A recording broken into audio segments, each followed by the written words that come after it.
The reason it's important for all councils to take on the initiative of desexing dogs that they sell through pounds relates back to if you've ever picked up a dog's leg that just likes you and gives you a lick, it trusts you totally.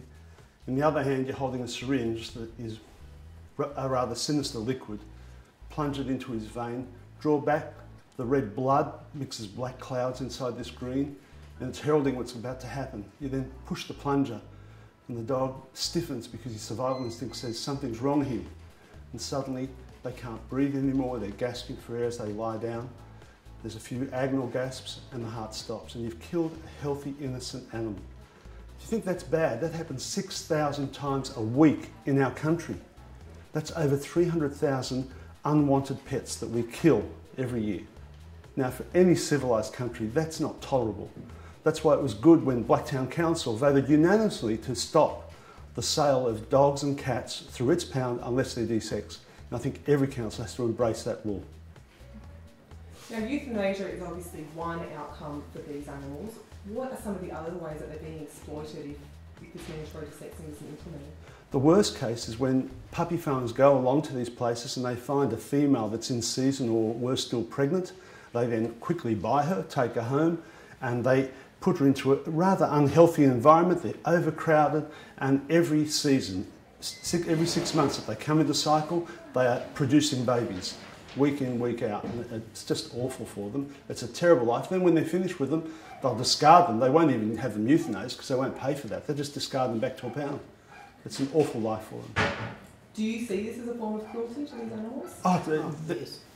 Yes, no, I do. Yes, it's as I said, I've seen them come over to Blacktown Pound and pick their dogs. They take them out and they're gone. And then you'll find that their puppies or them will come straight back again. It should have been done a long, long time ago, but we've reached it now, and I think it's a great end. In truth, I mean, this is only the tip of the iceberg. It won't fix everything. It'll decrease the amount of unwanted pets to some extent. But in a civilised nation, we shouldn't be putting dogs to sleep that are healthy all the time. So we'd like to see the government think about compulsory desexing of dogs and cats throughout, unless you're a registered breeder. That would be reasonable. That would be reasonable, and it happens in other countries, and in countries where this does occur, there are no unwanted pets. And I think that speaks volumes for this sort of legislation that should be bipartisan.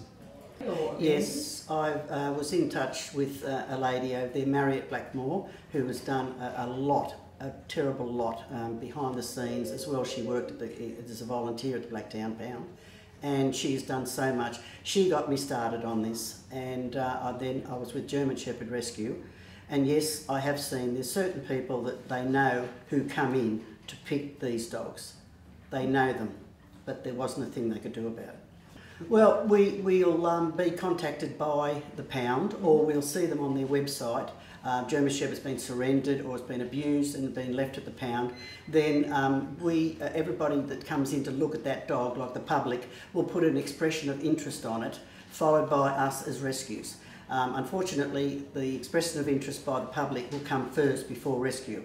But if the dog's in a very bad way, you'll find that they will always come to us and go to rescue. And then anything that's got to be done, we bring our shepherds to Robert, and he does the work for us. Wonderful. You should understand that there are many different registered breeders that do rescue for their breeds and put a lot of money, their own money and time, into rescuing these animals and looking after the welfare of these animals that sometimes come in pitiful conditions. These animals? I think licensed breeders is one way of doing it. Certainly there has to be some way of doing checks and balances so we know who's breeding dogs and who's breeding dogs that are no longer wanted. They're coming from somewhere. Yes. They don't just materialise out of nowhere, out of people all of a sudden saying, I don't want the dog. There's just too many of them out there, and all of a sudden they're unwanted for whatever reason. So if we have registered breeders producing the puppies that society requires, and then we can keep an actual check and balance of who's doing what, we might be able to stop the unwanted animals in our society. Puppy farmers are everywhere. They're usually out in rural areas where nobody knows where they are, and the conditions that they live in is absolutely shocking.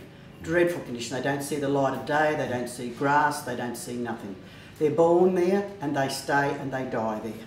And it's a very cruel thing, and I feel the government has got to give a little bit more authority for the councils, rangers, the RSPCA, to go in and take these dogs, to be able to close these places down. They should not be able, it's all for money. And these dogs are being exploited for money, and I think there should be some sort of a law that's going to stop this dead. Just stop it dead. I have to say, why? Why should a child necessarily want to have more and more puppies just because you want your children to see a litter born? If you want to do that, become a registered breeder and do it properly. That's reasonable. But just because you think it's an exercise that the child should go through, these days with virtual whelpings occurring on the computers, with television, they can see all these births occurring all the time. And I agree, children should have animals and should be in touch with animals. The American Society of Psychology said children that are brought up with animals in a responsible fashion make better adults. It's irresponsible to just have unwanted puppies. That's not how you teach children responsibility.